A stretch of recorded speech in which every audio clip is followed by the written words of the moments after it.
জীবনে এমন সময় আসে যখন সব কিছু ঠিক থাকলেও মনটা আর ঠিক থাকে না।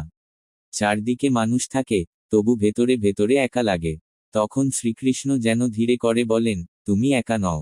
তুমি ভাবছো সবাই তোমাকে ছেড়ে চলে গেছে, কিন্তু আমি তো আছি। আমি কখনো শব্দ করে আসি না, কিন্তু আমি চলে যাইও না।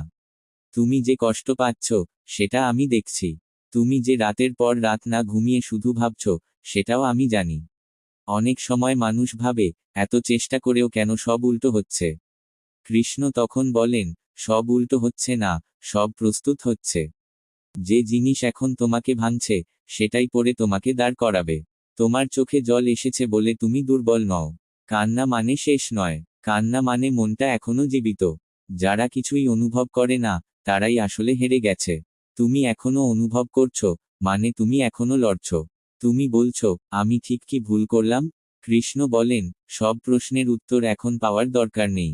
কিছু উত্তর সময় নিজেই দিয়ে দেয়। এখন শুধু নিজের কাজটা করো, নিজের শ্বাসটা ঠিক রাখো, নিজের মনটাকে বাঁচিয়ে রাখো।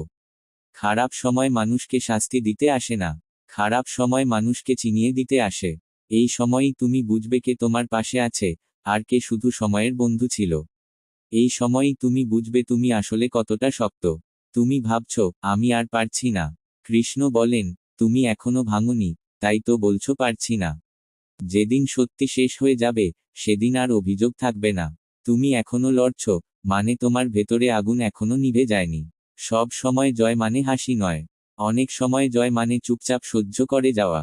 অনেক সময় জয় মানে কাউকে কিছু না বলেও নিজেকে ঠিক রাখা। এই নীরব যুদ্ধগুলোই সবচেয়ে বড় যুদ্ধ। তুমি যাকে বিশ্বাস করেছিলে, সে যদি তোমাকে আঘাত দিয়ে থাকে, মনে রেখো, মানুষ ভাঙে, ধর্ম ভাঙে না। আমি তোমার বিশ্বাস ভাঙতে দিইনি, শুধু মানুষকে সরিয়ে দিয়েছি। অনেক সময় তুমি ভাবো, আমি তো খারাপ কিছু চাইনি, তবু কেন এমন হচ্ছে? কৃষ্ণ বলেন, সব ভালো জিনিস সঙ্গে সঙ্গে আসে না। কিছু ভালো জিনিস আসার আগে মানুষকে প্রস্তুত হতে হয়। তুমি এখন প্রস্তুত হচ্ছ। ভয় পেও না, ভয় তোমাকে রক্ষা করে না, ভয় তোমাকে আটকে রাখে। আমি কখনো বলিনি, ভয় নিয়ে বাঁচো। আমি বলেছি, বিশ্বাস নিয়ে হাঁটো। পথ না দেখলেও হাঁটো, আমি পথ বানিয়ে দেব। যখন তুমি একা বসে শুধু ভাবো, সব যদি ঠিক হয়ে যেত। কৃষ্ণ তখন বলেন, সব ঠিক হয়ে গেলে তুমি শক্ত হতে না।